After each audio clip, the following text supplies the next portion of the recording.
Welcome back on my YouTube channel. We are at the last stage of the Dakar rally, and I thought why not make a sort of introduction video to the digital roadbook that all SSV cars and trucks are using. Now at the Dakar there's no more paper, and this will become also compulsory on the bikes in the next years.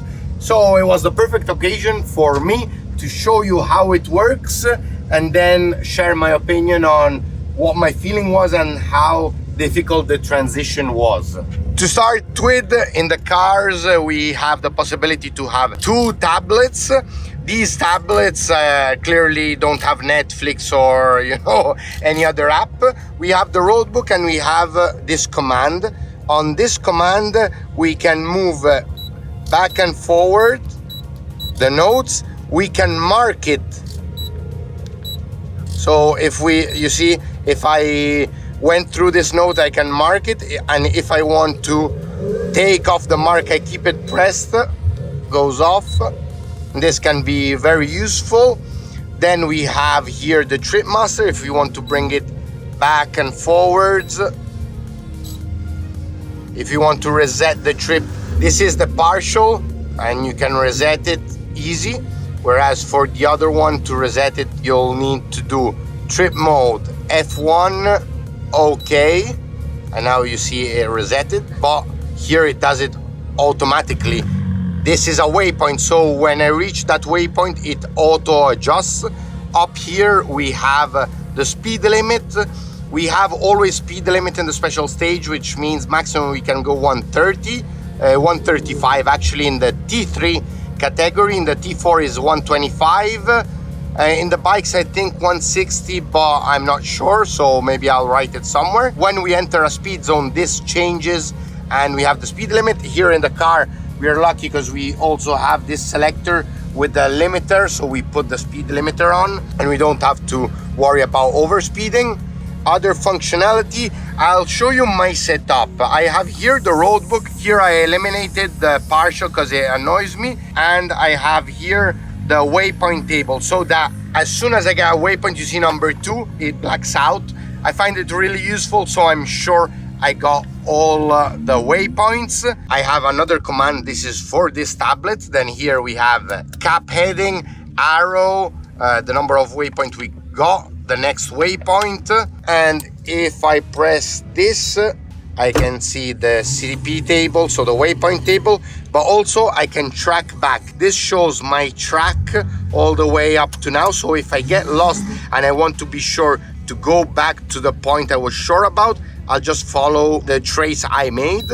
Then here we can check, if we want, we enter in check, see if we got any penalties for speeding, if we missed any waypoints, and we have all other information. I find it very, very intuitive. Also, the sentinel will just press here and we will buzz the guy that is in front. So very easy, and it's like a television command.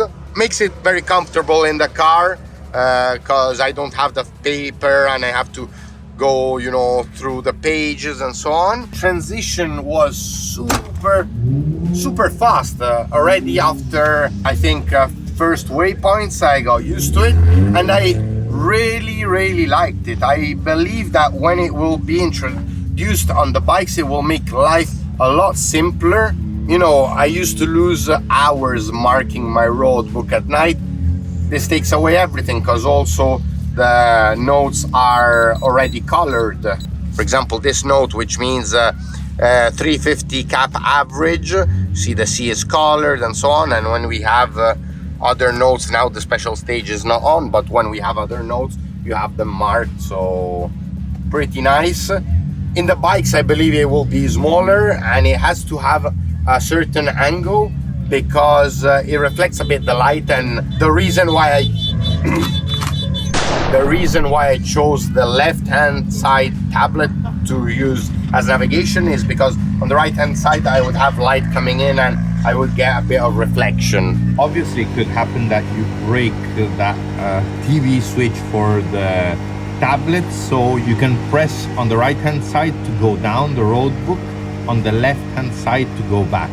Below you can see some information in the lower screen. Then You have a button if you need to type in, so in this case it's not coming out, but if we go in the menu you can type in whatever you need to. Here on the side you can adjust the luminosity so that you can bring it down, especially if you're at night. With the upper one you can bring it up, during the day you'll put it at the maximum. If you keep pressed you'll go into the menu. You see you can adjust different things, also change the auto, inverse color, hide partial and so on, and you'll also use that to insert the GPS code. I'll quickly show you all the sides because you'll have to plug in obviously the antennas and the power cable, but it's pretty simple, quite slim and very robust. You have all the connections on one side. Ahmed is all ready and just waiting for me to finish the video for you.